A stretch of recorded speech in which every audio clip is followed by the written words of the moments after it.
እንደምንላችኋል የእግዚአብሔር ቤተሰቦች አሜን። የእግዚአብሔር የአምላካችን ስሙ ከአጽናፍ እስከ አጽናፍ ከፀሐይ መውጫ እስከ ፀሐይ መጥለቂያ በፍጥረት አንደበት ሁሉ የተመሰገነ ይሁን። እንግዲህ ሰሙነ ሕማማት ሁለተኛው ቀን ላይ ደርሰናል። ዛሬ ራሱን የቻለ አከባበር አለው፣ እንነጋገርበታለን። ግን በቅድሚያ ቀድሜ እሁድ ቀን ላቀርብላችሁ የነበረውን ትምህርት እንግዲህ አጅሬው ዲያብሎስ የተቀረጽኩትን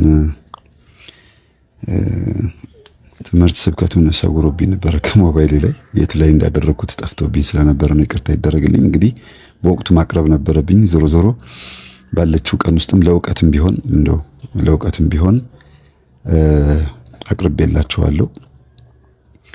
በሰሙነ ሕማማት ውስጥ የሚደረጉና የማይደረጉ ተብለው የሚነሱ ጥያቄዎች አሉ። እነሱን ከተለያዩ ቦታዎች ላይ ሰብስቤያቸዋለሁ። ጥያቄዎቹን ከምዕመናንም ከተለያዩ ቦታዎች ሰብስቤ ለእናንተ መልስ እንዲሆን አምጥቻቸዋለሁ።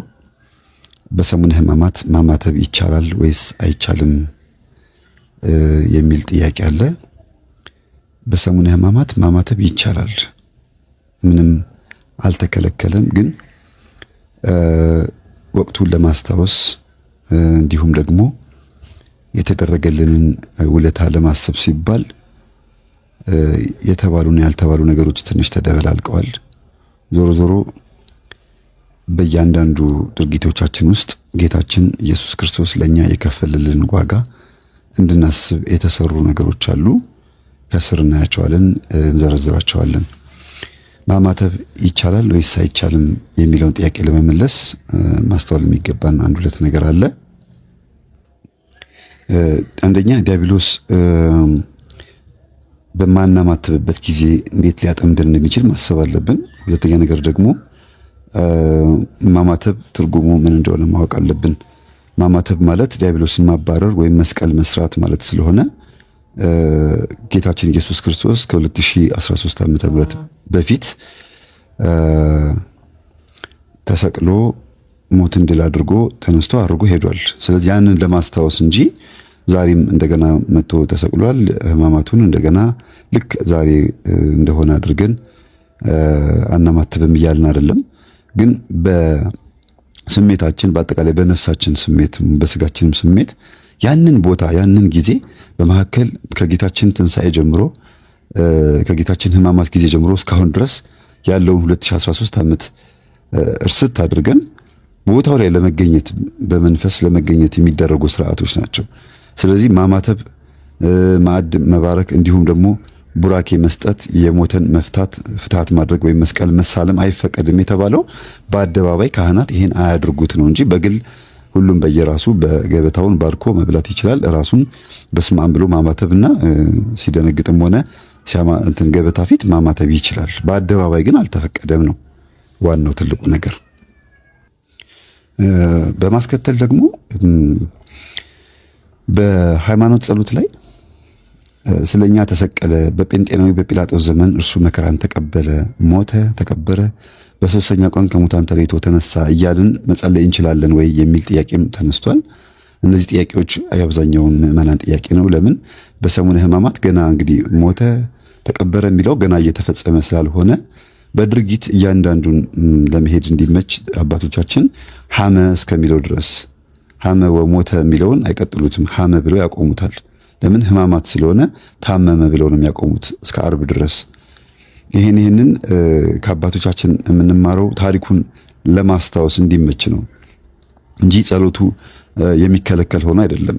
ታሪኩን ግን እንድናስታውሰው ልክ ሐመ ታመመ ብለን እናቆማለን። አሁን ሁላችሁም የዘወትር ጸሎት ስትጸልዩ ታመመ እስከሚለው ድረስ ጸልያችሁ ከዛ በኋላ ታቆሙታላችሁ ማለት ነው። ከዛ ደግሞ እንደገና ይቀጥላል። አሁን ለምሳሌ ሰኞ፣ ማክሰኞ፣ ሮብ፣ ሐሙስ ኢየሱስ ክርስቶስ ላይ ተማከሩበት አይደለም? እንዴት እናርገው፣ እንስቀለው፣ እንዴት እንግደለው፣ ይሁዳን ራሱ ከነሱ ጋር እንዲደራደር ያደረጉበት ሁኔታ የሕማሙን የሚገልጹ ነገሮች ናቸው። እስከ ሐሙስ ድረስ ተማክሯል። ከዛ ከሐሙስ ሌሊት ጀምሮ ከሐሙስ ቀን ጀምሮ እስከ ዓርብ ሌሊት ድረስ ደግሞ መከራን ተቀበለ ስለሚል ያንን መከራ እናስባለን። አሁንም ታመመ ነው መከራን ተቀበለ የሚለው ድረስ እንሄዳለን። አስተውሉ። የዘወትር ጸሎት ውስጥ ታመመ፣ መከራን ተቀበለ፣ ሞተ የምትለዋን የምንጸልያት ዓርብ ነው ማለት ነው። ተሰቀለ፣ ተቸነከረ የሚለውን እንደ ቃላቶቹን እንደየወቅቱ ቀስ እያልን እየጸለየ ነው እንድንሄድ የሚደረግ የህዝቡን ለማስተማር ትኩረት እንዲደረግ እንጂ አትጸልዩት የሚል ህግ ወጥቶ አይደለም። ስለዚህ አባቶቻችን ይህንን ህግ የሰሩልን ሞተ ተቀበረ እስከሚለው እስከ ዓርብ እስከ 11ኛው ሰዓት ድረስ ጸሎቱን እያራዘምን እንድንጸልየውና ህማሙን ብቻ እያሰብን እንድንሄድ ቃላቶቹም ልክ በቅደም ተከተል እንደተጻፉ በአባቶቻችን በ318ቱ ሊቃውንት የተጻፈልን የሃይማኖት መሰረት የሚባለው ጸሎት በቅደም ተከተል ስለተጻፈ እኛም በቅደም ተከተል እንድንጸልየው የተደረገ ነገር ነው። ተነሳ ሲል ደግሞ በትንሳኤው ጊዜ ደግሞ ተነሳ ብለን እንጸልያለን። እንደዛ እንዲሄድ ነው። ሌላው መልካም መልኮች ይጸለያሉ ወይ? መዝሙረ ዳዊት ብቻ ነው የሚጸለየው በህማማት ውስጥ ተብሎ ተጠይቋል። አዎ መልካም መልኮች አይጸለዩም። የማይጸለዩት ግን መጥፎ ሆኖ ወይም ደግሞ ሌላ ነገር ኖሮባቸው አይደለም።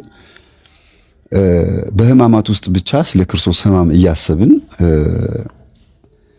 የክርስቶስን ህማም ሊገልጽ የሚችሉ ጸሎቶችን እየጸለይን ይችን 5 ቀን መልካም መልኮቹን ብናቆማቸው ተብሎ ነው። ሌላው ብናቆማቸው የተባለበት ምክንያት ደግሞ ሰዓት ስለማይበቃ ነው። ህማሙን ብቻ በማሰብ የሚጸለዩ ብዙ ጸሎቶች አሉ። ቅዱስ ያሬድ የጻፋቸው እንዲሁም በየጸሎት መጽሐፍቶቻችን ላይ ስለ ክርስቶስ የሚናገሩ ህማሙን የሚገልጹ መጽሐፍቶች አሉ። እነሱን እየጸለይን ስለ ክርስቶስ ህማም እያሰብን እንድንጸልይ ብቻ ስለተፈለገ እንጂ መልካም መልኮቹ አይጸለዩ አይደለም። ጊዜ ካለ እንዲያውም ጸሎት መጸለያ ጊዜ ካላችሁ ቢጸለዩም ችግር የለውም። እኔ አባቶችን ጠይቄያለሁ፣ ይቻላል። ጊዜ ካላቸው ግን የክርስቶስን ህማም ብቻ በማሰብ ብናሳልፈው መልካም ነው። መልካም መልኮቹ ህማሙን በብዙም አይገልጹም። የአቡነ ገብረ መንፈስ ቅዱስ፣ የአቡነ እስትንፋሰ ክርስቶስ፣ መልካ ሚካኤል እያልን ከምንጸልይ መልካ ኢየሱስ፣ መልካ መድኃኔዓለም፣ መልካ እግዚአብሔር፣ መልካ ሥላሴ እነዚህ ይጸልያሉ። ጎን ለጎን ግን ጊዜ ካለ ሁሉንም ብንጸልየው ችግር የለውም የሚል መልስ ተሰጥቷል። በተለይ ገድላትና ድርሳናትን በጊዜ ካለን እነሱን ብቻ ብናነብ፣ ስለ ክርስቶስ የተከፈለው ዋጋ ብናነብ የበለጠ ተመራጭ ነው የሚል ሐሳብም ተጨምሯል። ዋናው ትልቁ ነገር በህማማት ውስጥ ክርስቶስ ያደረገልን የከፈለልን ዋጋ ከመሞቱ በፊት ያደረጋቸውን ለሰው ልጅ የገለጻቸውን ፍቅር የምናስብበት ስለሆነ እንደርስበታለን። መልካም መልኩ ከ1 ሳምንት በኋላ ይደረስበታልና እስቲ እንደው ለ1 ሳምንት ወይም ለ5 ቀን ያክል ህማሙን በዛ መልክ ቢታሰብ የሚል አገላለጽ ነው ያለው። ፍትሃትም አይፈታም ቢባልም የሞተው ሰው ግን በጸሎት እንዲታሰብ ይደረጋል። ምንም እንኳን ስርዓትን ለመጠበቅና የክርስቶስን የህማሙን ጊዜ ለማሰብ ፍትሃት አይፈታም ተብሎ ሰውየው ሲኦል እንዲገባ ባይፈረድበትም ግን ያ ሰው በጸሎት እንዲታሰብ ይደረጋል የሚል እሳቤን ያለው። እሺ ሌላው ደግሞ በሰሙነ ህማማት ካህናት ጥቁር ይለብሳሉ። የቤተ መቅደሱ መገልገያ የሆኑትን የተወሰኑት ክፍሎች በዕለተ ዓርብ ጥቁር ጨርቅ እንዲለብሱ ይደረጋል። የቤተ ክርስቲያን ስዕሎችም ራሳቸው በሰሙነ ህማማት በመጋረጃ እንዲጋረዱ ይደረጋል። ጥቁር የሚለብሰው ለምንድን ነው?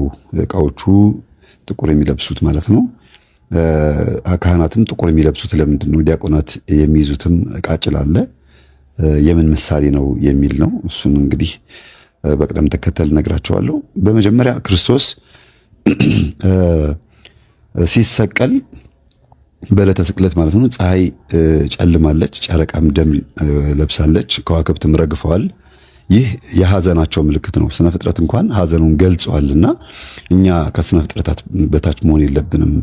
ፀሐይ ጨረቃና ከዋክብት ሐዘናቸውን ከገለጹ እኛ ደግሞ በሰሙነ ህማማት ይሄንን ማድረግ አለብን ብለው ካህናት አባቶቻችን በእርግጥ ዛሬ አቅሙ የሌላቸው አብያተ ክርስቲያናትና እንደው ለዚች ለ5 ቀን ተብሎ ጥቁር ልብስ ማሰፋት ከብሏቸው ይሁን አይታወቅም። አብዛኛውን ደብር ላይ ጥቁር ለብሶ አይታዩም። ግን ካለ ገንዘቡ ካለና ቢሰፋ ጥቁር ለብሶ ቢታዩ ትክክለኛ የቤተ ክርስቲያናችን ስርዓት ይሄ ነው። በድሮ ጊዜ በአባቶቻችን ዘመን በነገስታት ባሉበት ቤተ ክርስቲያን አካባቢ ይሄ ይደረግ ነበረ። አሁን ግን ያው በገጠሪቱ ክልል አካባቢ ያላቸውን ልብስ ለብሶ ነው የሚወጡት። በከተማም ቢሆን ጥቁር ልብስ ለብሶ የሚያገለግል ካህንና ዲያቆን ብዙም አይታይም። ግን ስርዓቱ ይሄ ነው።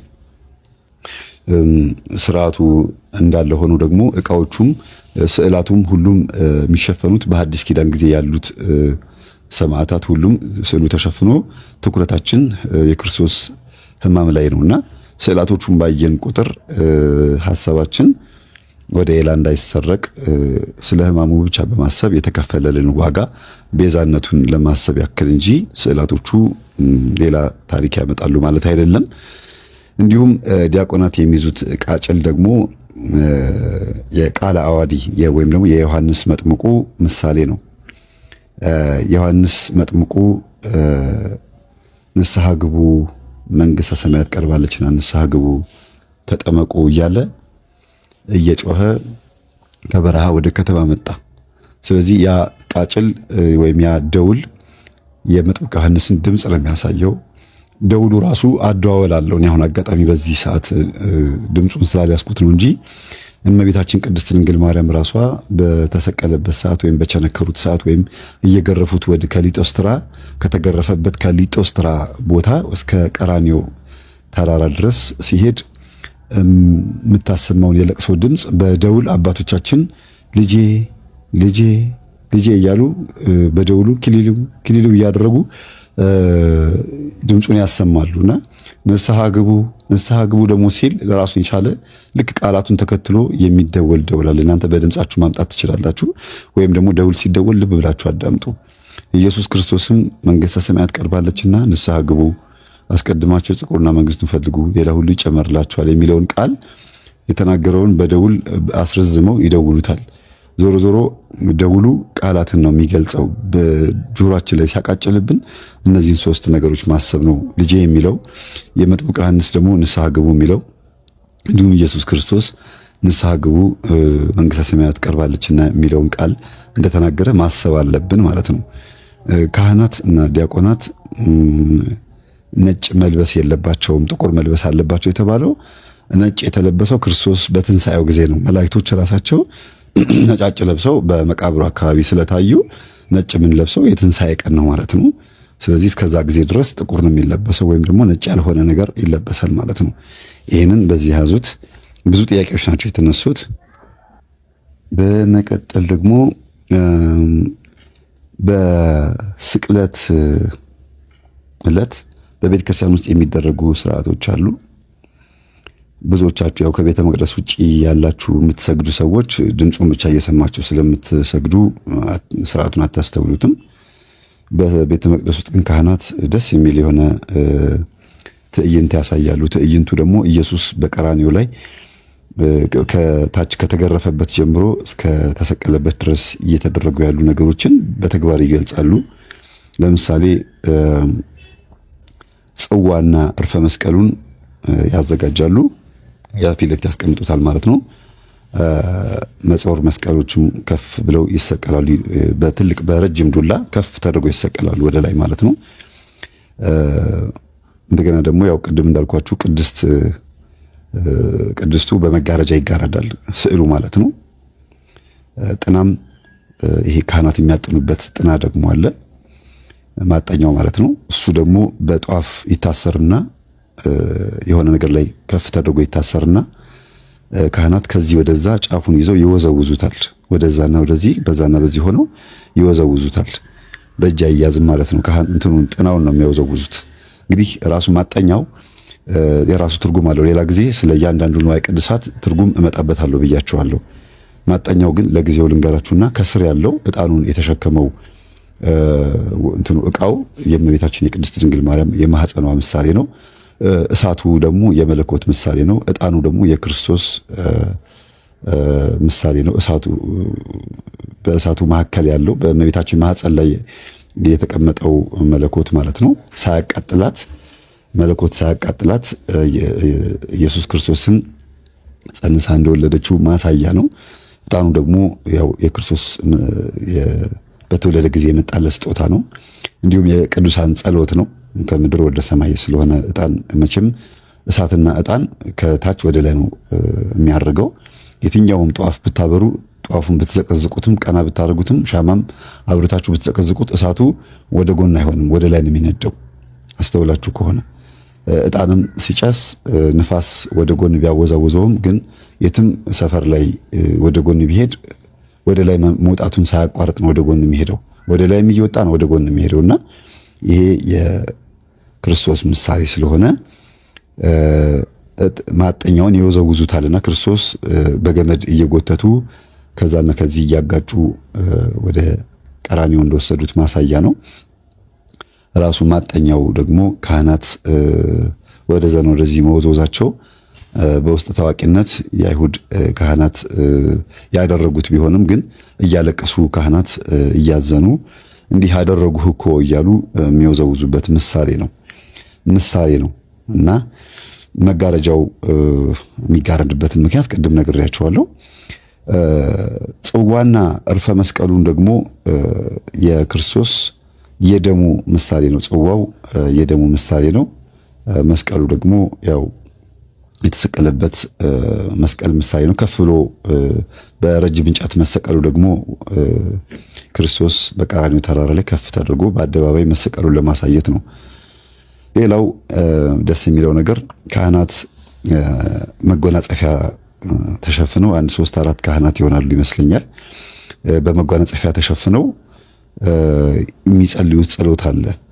አምኒስቲቲ ሙክሪያ ፋሲሊያሱ አቤቱ በመንግስትህ አስበን በማለት በቀኝ የተሰቀለው ጥጦስ ወይም ደግሞ ፊያታዊ ዘየማን የተናገረውን ቃል በማሰብ የሚያከናውኑት ስርዓት ነው። ከዛ በመጎናጸፊያ በጣም ሰፊ በሆነ መጎናጸፊያ ተሸፍነው ጨለም አድርገው እዛ ውስጥ ሆኖ ነው ይሄን የሚጸልዩት። ለምንድን ነው እንደዚህ የሚያደርጉት? ዓለም በጨለማ ተውጣ እንደነበረና ጨለማውን ገልጦ ሊያሳየን እንደሚችል ማሳያ ነው። ተሸፍነው አምኒስቲቲ ሙክሪያ ፋሲሊያሱ እያሉ ወይም በመንግስት በመጣ ጊዜ አስበን እያሉ ይሄ የላቲን የግሪክ ቋንቋ ነው ይባላል እና በዚህ ቋንቋ እግዚአብሔርን ያመሰግኑታል ወይም ደግሞ መከራውን ያስባሉ። ዓለም በጨለማ ተውጦ መራቆቱን ለማሳየት ነው። መጎናጸፊያውን ደግሞ ግልጥ ያደርጉታል። ከዛ ብርሃን መምጣቱን የሚያሳያሉ። እንዲህ አይነት ስርዓቶች የሚፈጸሙበት ነው። እንግዲህ ከሰኞ ጀምሮ እስከ አርብ ስቅለት ጊዜ ድረስ ብዙ ነገሮች ይከናወናሉ። እሺ ደግሞ ሌላውን እንየው። ደግሞ እስቲ እያንዳንዱን ጥያቄ እየጻፋችሁት እንደሆነ ተስፋ አድርጋለሁ። ምክንያቱም በጣም ብዙ ጥያቄዎች ናቸው ያሉት። በሰሙነ ሕማማት ከሚደረጉ ነገሮች ውስጥ አንዱ ደግሞ ጉልባን ነው። ቤተሰቦቼ የጉልባን ምሳሌነቱ ምንድን ነው የሚል ጥያቄ ነው የመጣው። እንደ ስርዓቱ ከሆነ መቼ ነው መዘጋጀት ያለበት የሚል ጥያቄም አለ። ጉልባን ሲቀቀል ባቄላ፣ ስንዴ ይገባበታል።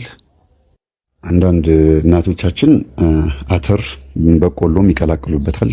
ብዙ አይነት እህሎች የሚያደርጉ አሉ። እንደየሀገሩ ነው። በነገራችን ላይ ወደ ትግራይ ክልል አካባቢ፣ ወደ አማራው ክልል አካባቢ እንዲሁም ደግሞ ወደ ሰሜን ሸዋ አካባቢ ጉልባን ሲሰሩ የራሱ የሆነ አሰራር አለው። ካህናት የራሳቸው የሆነ እውቀትና ጥበብ ስላላቸው ህዝቡን የሚያስተምሩበት መንገድ ይኖራቸዋልና ለምንድን ነው እነዚህ እህሎች የተመረጡት? በተለይ ስንዴና ባቄላ ነው በብዛት የተለመደው። እንደገና ደግሞ ይፈለቀቃል። ተፈልቅቆ ነው የሚበላው። እንትኑ ተልጦ ነው የሚበላው፣ ተከክቶ ማለት ነው። ከነልጣጩ አያደርጉትም። ይሄ ምንድነው ትርጉሙ? ይፈተጋል ይባላል። ምንድነው ትርጉሙ የሚል ጥያቄም አለ። እንግዲህ በእስራኤላውያን ከግብፅ የመውጣት ጋር የተገናኘ ነው። እሱም የክርስቶስ ደግሞ አይሁድን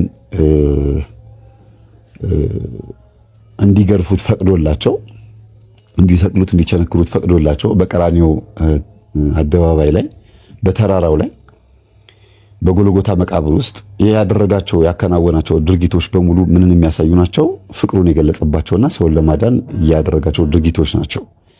ሰውን ለማዳን ደግሞ ፈቃደኛ ከሆነና ደግሞ የአይሁዶችን ፋሲካ በዓል ጠብቆ በፋሲካቸው ዕለት ይሄን ማድረጉ እኔ ነኝ ፋሲካ፣ ከዚህ በኋላ በግ አይታረድም፣ እኔ ነኝ በይስሐቅ ፈንታ እኔ ነኝ የምታረደው፣ በርግቦቹና በተለያዩ በጎች ፈንታ እኔ ነኝ የምታረደው ብሎ ራሱን መስዋዕት አድርጎ አቅርቧል። ይሄ እኛ አርብ ተሰቀለ፣ ቅዳሜን መቃብር ውስጥ ሆነ፣ ቅዳሜ ሌሊት ወደ እሑድ አጥቢያ ሌሊት 10 ሰዓት ላይ ከሙታን መካከል ተነሳ ብለን የምንናገረውን ትንሣኤ ፋሲካ የምንለውን አይሁዶች ደግሞ ከግብፅ የወጡበት ነፃ የወጡበት ቀን ነው የሚደግሱትና ሲወጡ ሙሴ ይዟቸው ሲወጣ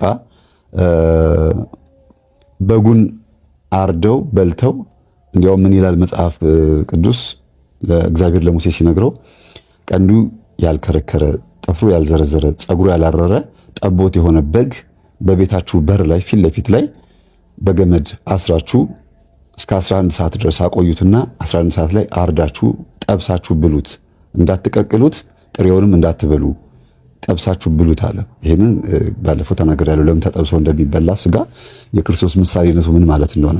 የተጠበሰ ስጋ ተቀቅሎ ጣዕሙም አልጠፋም፣ ጥሬም ሆኖ ጣዕሙም አይታወቅም። የተጠበሰ ስጋ ግን ሁለቱንም ነው፣ ቅባትም አለው፣ ጥሬም አይደለም፣ የተቀቀለም አይደለም። ክርስቶስ ደግሞ ሰውም አምላክም ነው፣ ስጋንም ለብሷል መለኮትም ነው የሚለውን ምሳሌ እንዲያመጣ የተደረገ ምሳሌ ነውና በጣም ደስ የሚል አፈታት ነው አባቶቻችን የሚፈቱት። እኔ የተዋህዶ እምነት ተከታይ በመሆኔ እጅግ በጣም ከምረካበትና ደስተኛ ከመሆንበት ነገር ውስጥ አንዱ አንድምታ የሚባለውን ፍቺ ስፈታው ነው። ለምሳሌ እንደ እርግብ የዋህ እንደ እባብ ብልጥ ሆኑ ሲል እንደ እባብ ተንኮለኛ ሆኑ ማለት እንዳልሆነ ይታወቃል። ይሄን የተናገረው ክርስቶስ ነው። አባቶች ምን አሉ? ይሄን ሲፈቱት እባብን አስተውላችሁ እዩት። እባብ እያረጀ ሲመጣ በሁለት ድንጋዮች መካከል እየተፈጋፈገ ያልፋል። ከዛ ሰውነቱ ላይ ያለው ቅርፊት ተቀርፎ ወደ ኋላ ይቀራል፣ እሱም አዲስ ሆኖ ይወጣል። ይሄም የሚሆነው 40 ቀን ሙሉ ራሱን በአፈር ውስጥም ሆነ በአንዳንድ ነገሮች ውስጥ ሸሽጎ ቆይቶ ነው። ምግብ ሳይበላ አፈር ሳይልስ ምንም ሳያደርግ ምንም አይነት እህል ሳይበላ 40 ቀን ሙሉ ቆይቶ ከዛ በኋላ በሁለት ድንጋዮች መካከል ተጣቦ ሲያልፍ ቅርፊት ነገር ከላዩ ላይ ይወድቃል። እኛም 40 ቀን ሙሉ ጾመን በክርስቶስ እንደጾመው ማለት ነው። 55 ቀን የተደረገበት ምክንያት ባለፈው ተናግሬያለሁ። እነዚህን 55 ቀናቶች ውስጥ ጾመን ከዛ ኃጢአታችንን የምናስወግድበት ልክ እንደ እባቡ ቅርፊታችንን የምንቀርፍበት ነው። እባብ ብልጥ ነው ብልህ ነው ይባላል። ሌላው ደግሞ ውሃ ሊጠጣ ሲል መርዙን መሬት ላይ አስቀምጦ ተፍቶ ነው ውሃ የሚጠጣው እባብ። ስለዚህ እኛም የክርስቶስን ቃል ልንጠቀምበት የሚገባው ወይም ደግሞ ትምህርቱን ለመማር ወደ ቤተክርስቲያን ስንሄድ ኃጢአታችን አስወግደን ይቅር ብለን ብዙ ነገሮችን አስወግደን ነው ቃሉን መስማትና ማዳመጥ ያለብን። የህይወት ውሃ እኔ ነኝ ብሏል። የህይወት ምንጭ እኔ ነኝ ብሏል። የህይወት ምንጭ የህይወት ውሃ እሱ ከሆነ ምንጩም ውሃውም ራሱ ከሆነ እሱን ለመቀበል ግዴታ መርዛችንን መጥፋት አለብን፣ መርዛችንን ማስወገድ አለብን። ከዛ በኋላ ነው ውሃ መጠጣት ያለብን ቃሉን ማለት ነው። እንደ እርግብ የዋህ ሁኑ የተባለው ደግሞ እርግብ የዋህ ነች። በምንድን ነው የዋህነቷ የታወቀው? ቤቷን ካላፈረሱባት በስተቀር እንቁላሏን ቢያፈርጡባት ወይንም እሺ ብለው ቢያባርሯት ከቤቷ አትርቅም ይባላል። መንፈስ ቅዱስም ከኛ የሚርቀው በ40 እና በ80 ቀን የተጠመቅንበትን ልጅነታችንን ክደን ሃይማኖታችንን ስንቀይር ብቻ ነው። እንደ እርግብ የዋህ ሁኑ የተባለው እርግብ ለማዳ ናት፣ የዋህ ናት። ካሰለጠኗት ቤቷን አትረሳም። ስለዚህ እንደ እርግብ የዋህ ሁኑ ተባለ። ሌሎችም ብዙ ምሳሌዎች አሉና አንድምታ የሚባሉ ፍቺዎችን ስትሰሙ አባቶቻችን ስነ ፍጥረትን እያዩ እንዴት አድርገው እንደሚፈቱት ስናስተውል ምን ያህል የባዮሎጂ ተማሪዎችና የኬሚስትሪ ተማሪዎች መሆናቸውንም እናስተውላለን። በደንብ አስተውለው ነው የሚፈቱት። አንድምታውን ደግሞ ከእግዚአብሔር ከራሱ ከስነ ፍጥረቱ ከእግዚአብሔር ፍጥረታት ጋር አገናኝተው ነው የሚፈቱት። ዝም ብለው አይፈቱትም።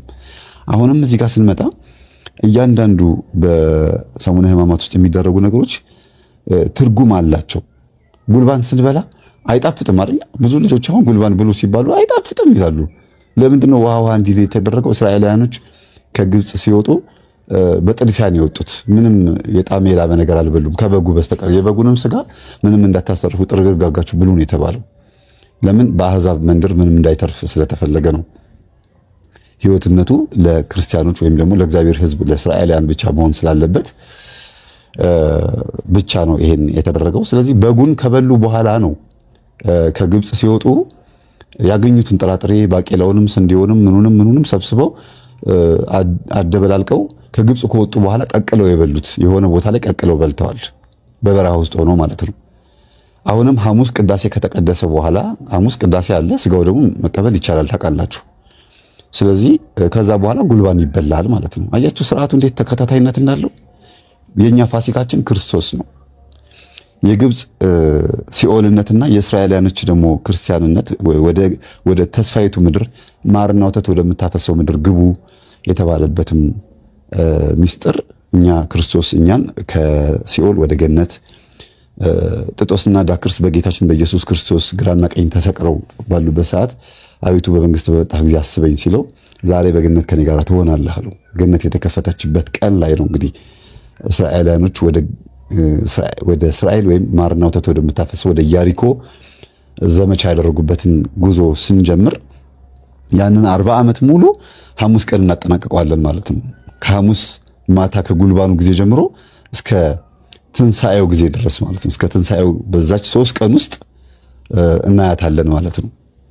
ጉልባን እንበላለን። ከዛ እንዲያውም አንዳንድ አባቶች ጉልባን ከበሉ በኋላ ሌላ ምግብ አይበሉም፣ ሌላ ነገር እራት ምናምን አይበሉም። ጉልባን በደንብ አድርገው ከበሉ በኋላ ይነጋል።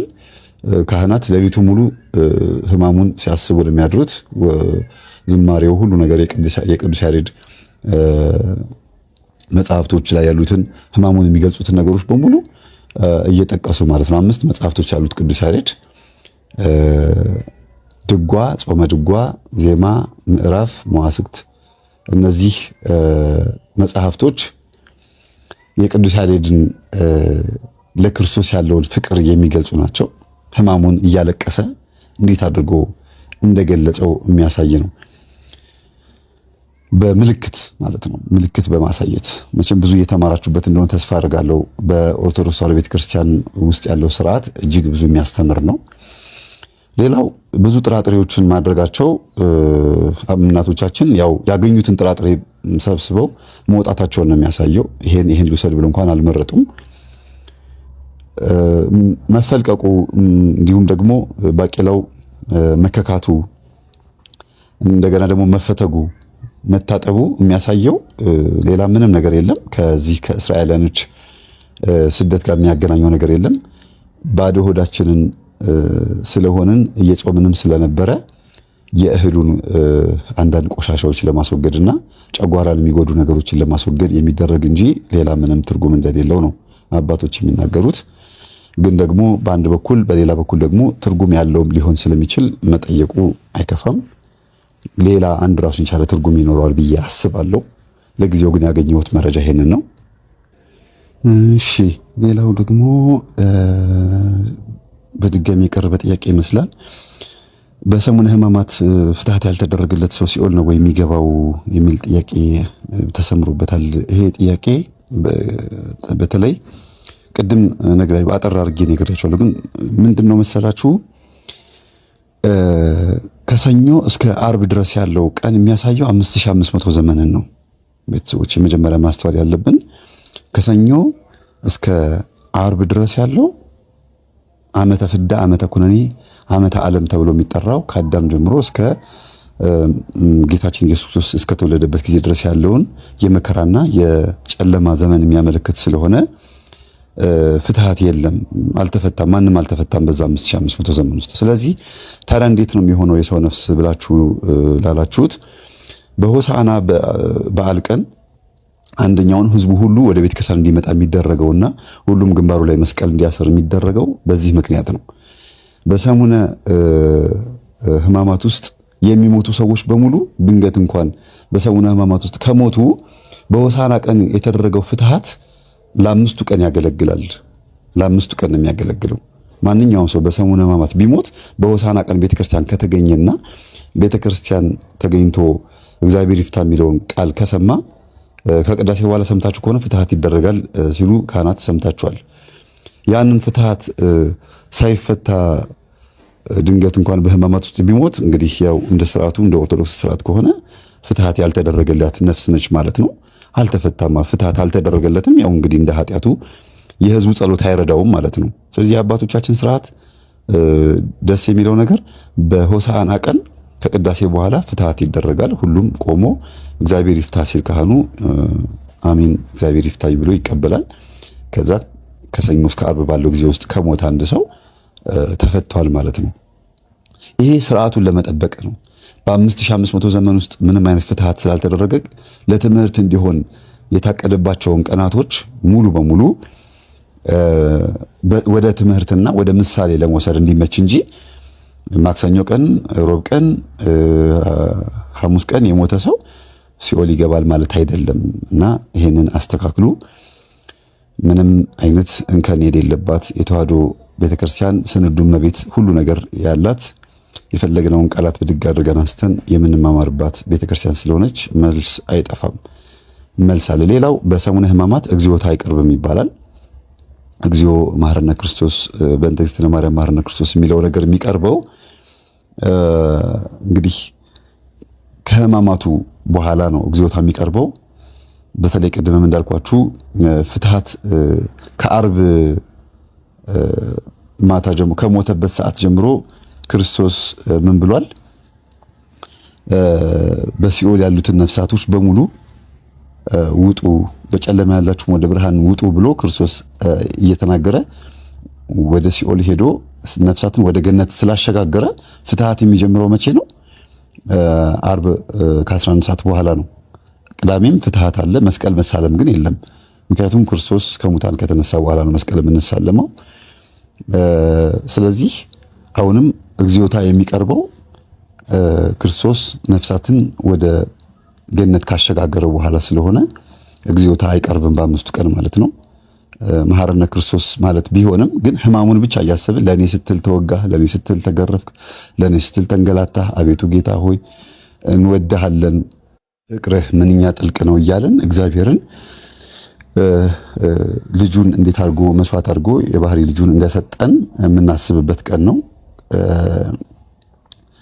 እንዲሁም ደግሞ ከሙታን መካከል ተለይቶ ተነሳ ተብሎ ከተጸለየ በኋላ መስቀል መሳለም ይቻላል፣ እግዚኦታ ማቅረብ ይቻላል፣ አቤቱ ማረን ማለት ይቻላል፣ እናመሰግናለን ብለንም እናመሰግነዋለን። ሁሉንም ማቅረብ ይቻላል። ከትንሣኤ በኋላ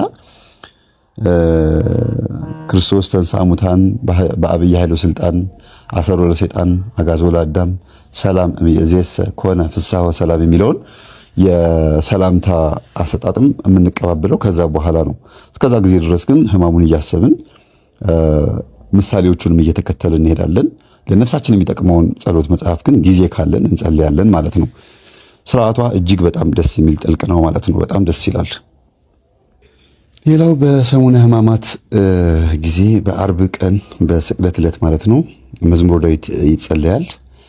ጧፍ ወደ ላይ ከፍ አድርገው ከጸለዩ በኋላ አንድ የሚናገሯት ቃል አለች። ይሁዳ ወልዱ ወውሉድ ይደምሰስ ብለው ጧፉን ይደበድቡታል። ይህ ሚስጥሩ ምንድነው የሚል ነው። በቤተ መቅደስ ውስጥ የሚከናወን ነገር ነው። ይሄ ደግሞ በመዝሙረ ዳዊት ውስጥ የተጠቀሰ ነገር ነው። በሐዋርያት ሥራ ላይም ተጠቅሷል።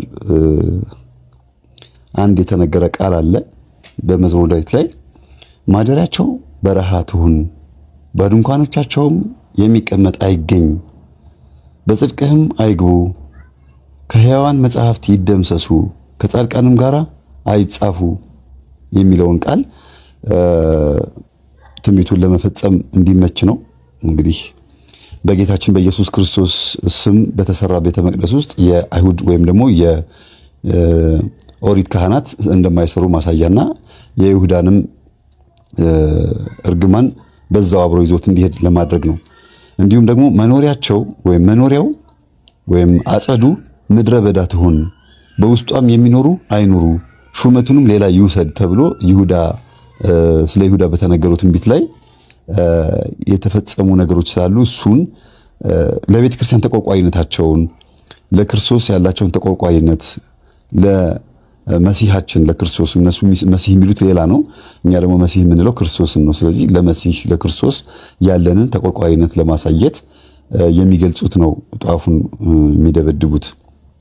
ሹመቱን ሌላ ሰው አይውሰዳት ተብሎ ይውሰዳት ተብሎ የተነገረበት ምክንያት ማለት ነው። አይሁድ ኢየሱስ ክርስቶስን ጠልተው አይደል የሰቀሉት። ይሁዳም ደግሞ ለክርስቶስ ጠላቶች ነው አሳልፎ የሸጠው በ30 ብር ማለት ነው። በአንደኛ ቆሮንቶስ ምዕራፍ 16 ቁጥር 22 ላይ ጌታን ኢየሱስ ክርስቶስን የማይወድ ቢኖር የተረገመ ይሁን ተብሏል። ስለዚህ ይሁዳ የተረገመ ሆኗል ከነሱ ጋር ስለተባበረ። ሹመቱንም ሌላ ሰው ወስዶበታል። በሱ ፈንታ ከዲያቆናት መካከል ማቲያስ የሚባል ሰው ተሾሟል። 11 ነበሩ ሐዋርያት ይሁዳ ሲሞት ማለት ነው። በሱ ፈንታም ደግሞ ማቲያስ ተሾሞ ሹመቱን ሌላ ሰው ወስዶታል። ዞሮ ዞሮ ካህን ተብሎ ተሾሞ ነበር። አጋንንትን እስከ ማውጣት የደረሰ ሰው ነበረ። ሂዱና አጋንንትን አውጡ ብሎ ክርስቶስ ሐዋርያትን ሲያዛቸው እኮ አጋንንትን በስሙ ካወጡት መካከል ነበረ። ይህንን እንኳን ተአምራት እያየ ክርስቶስን አሳልፎ ለመሸጥ መሞከሩ ምን ያህል የተፈረደበት ሰው እንደነበረ ማሳያ ነው። ስለ ይሁዳ አጠቃላይ ትክክለኛ የህይወት ታሪኩን ለማወቅ ከፈለጋችሁ ወንድማችን ዲያቆን ሄኖክ ኃይሌ ሕማማት በሚለው መጽሐፉ ላይ በደንብ አድርጎ የመጽሐፉ መግቢያዎቹ አካባቢ ላይ የመጀመሪያዎቹ 30 እና 40 ገጾቹ ላይ ስለ ይሁዳ በደንብ አድርጎ አብራርቷል። ከፈለጋችሁ ሕማማት ብላችሁ በዩቲዩብ ላይ ሰርች አድርጋችሁ ገብታችሁ ማዳመጥ ይቻላል፣ በኦዲዮ ማለት ነው። ይሁዳ ምን አይነት ሰው እንደነበረ፣ እንዴት አይነት መከራ እንዳጋጠመው፣ እንዴት አይነት ህይወት እንደኖረና ትንቢት የተፈጸመበት ስለምንድን ነው የሚለውን ዲያቆን ሄኖክ ኃይሌ ሕማማት በሚለው መጽሐፉ ላይ ተጽፏል። እንዲሁም መጽሐፉን ለመግዛትና እድሉ ላላገኛችሁ ደግሞ በዩቲዩብ ላይ ገብታችሁ ሕማማት የሚለውን ኦዲዮ ብታዳምጡት የበለጠ ተጠቃሚ ትሆናላችሁ። የክርስቶስን ፍቅር ያድርባችኋል ብዬ ተስፋ አድርጋለሁ። እሺ፣ ቀጣዩ ደግሞ በቀዳም ስዑር ቀን ሰንበሌጥ ወይም ደግሞ ቄጤማ ነገር ግንባራችን ላይ እናስራለን። አረንጓዴ ምልክት በግንባራችን ላይ ማድረጋችን ለሁለት መሰንጠቃችን ራሱ ሰንጥቀን ነው የምናስረው። ብዙዎቻችን መሰንጠቁ ራሱ ትርጉም አለው። ብዙዎቹ ዝም ብሎ ግንባራቸው ላይ ያስሩታል፣ ግን መሰንጠቅ አለበት ነው የሚሉት አባቶች። ትርጉም አለው። ዞሮ ዞሮ ምንድነው ግንባር ላይ ማሰር የሚለውን ነገር መጀመሪያ እንየው። እንግዲህ ቄጤማው ወደ ኖህ ዘመን እንድንመለስ ያደርገናል። የኖህ ዘመን እንዲታወስ በአመት ኖህን እንድናስታውሰው የተደረገ ስርዓት ነው። ኖህንና ቃል ኪዳኑን ማለት ነው። በዛ ውስጥም እመቤታችን አለች፣ በዛ ውስጥም ክርስቶስ አለ። በእያንዳንዱ የብሉይ ኪዳን የነቢያትና የካህናት ወይም የተፈጸሙት የአብርሃም ታሪኮች ከክርስቶስ ጋር የተገናኙ ናቸው። ከእግዚአብሔር ጋር መነጋገር ስትጀምር ሁሉንም ትረሳዋለህ። የሚያስጨንቅህን ትረሳዋለህ፣ ክፋቱን ትረሳዋለህ።